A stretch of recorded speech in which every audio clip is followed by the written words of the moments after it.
Hello, my name is Bryan Garcia. I am studying computer science at DePaul University, and I wanted to talk about my internship here at Meeedly as a software engineering intern.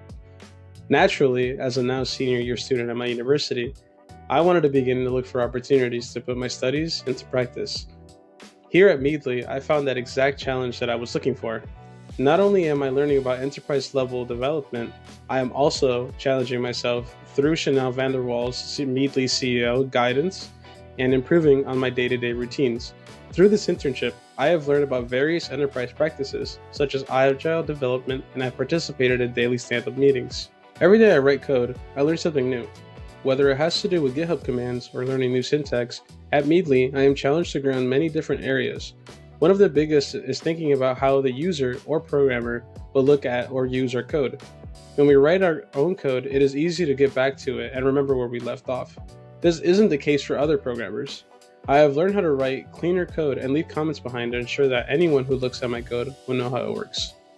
I'm incredibly grateful for the opportunity and mentorship from Chanel and my team. Thank you.